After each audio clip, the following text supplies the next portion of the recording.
Hey everybody, welcome back to the BookWorm's Buddy. I'm not sitting in my library right now because my grandson is here and I'm trying to do this video quickly before he interrupts. I just wanted to do a video and let everybody know what's been going on and how my reading's been going. I'm actually reading 3 books right now and they're all pretty big reads. They're like almost 600 pages each. So 2 of them I'm going to try to get done in the next couple of days. First one I'm reading is The 12, Justin Cronin. This is book 2 in the Passage series. I enjoyed The Passage a little bit more than this one. It's a post-apocalyptic series. The characters are great. The only thing is with Justin Cronin is he tends to shift the story a lot. Like, you have a whole new era, a whole new place, and a whole new cast of characters. And it can get confusing if you're not following closely enough. The first one wasn't quite so bad as far as, you know, the shift in the book, but this one was a little harder to focus on for me. But it really is a very good book. Basically, apocalypse comes and there's 12 inmates. They were inmates actually, and they were turned into these virals. They're blood-sucking, I don't want to say vampires, because it's a whole new level, so I'm not going to really call them vampires. But anyway, and they've got to be defeated, pretty much, is what this is about. And you have to start with the first book. It does carry over. The third book is coming out next year, and it's called The City of Mirrors. So I'm really looking forward to that. I'm almost done with this one, over halfway, and I've really been enjoying it. But like I said, it can get confusing. Like midway in both books were the same way with this shift. The second one that I'm reading is Jeffrey Deaver's The Sleeping Doll.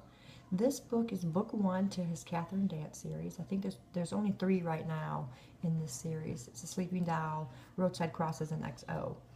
I really like Catherine Dance's character in this book because she works for the FBI and she's a profiler.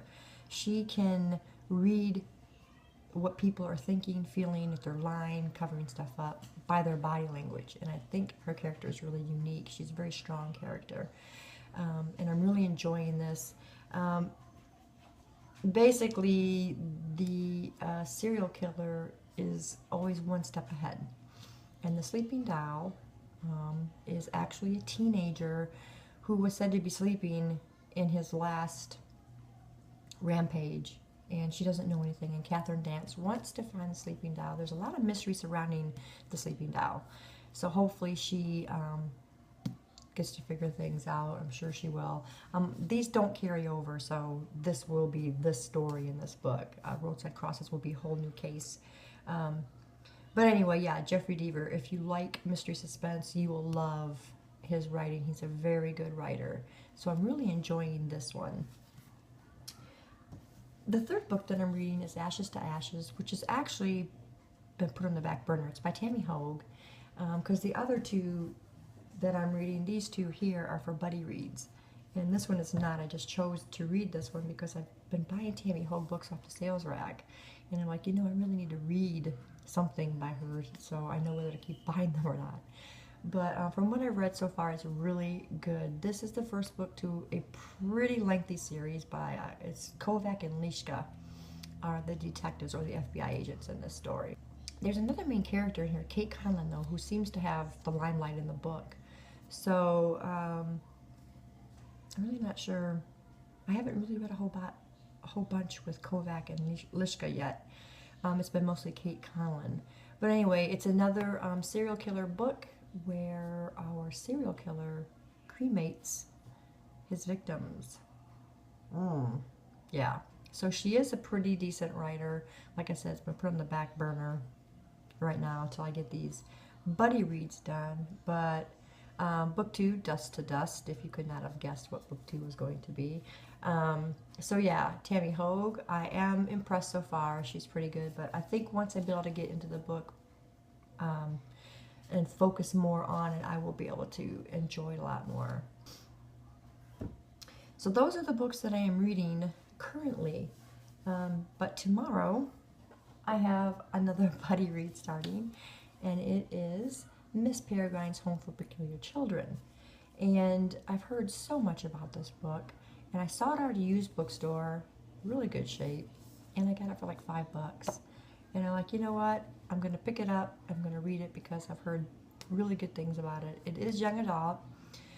The story goes, there's a boy named Jacob who comes across this abandoned home for peculiar children. He starts discovering that not only were these children peculiar, but they're also rather dangerous. And he starts finding letters and postcards and pictures, and I mean the book is full of pictures. Well, you can't really see there, but yeah, there's a lot of pictures and stuff in here. And so yeah, he starts finding out a little bit more about Miss Peregrine's children. And it sounds like a really good read. I've read a lot of good stuff about it, and there is a sequel that's coming out, so I thought, well, you know what, this would be a good one to read. And I'm reading it with a couple friends, so hopefully it will be just as good as everybody is saying it is. So that is everything that I'm reading right now. And I will have more coming up soon. I've got probably have another book haul coming up for you, and also, of course, my review month for all the books that I've read. But anyway, that's it, guys. Enjoy the holidays coming up. Thanksgiving, one of my favorite holidays. So enjoy that, and stay tuned. Come back and see us, and we'll have more for you. Bye, guys.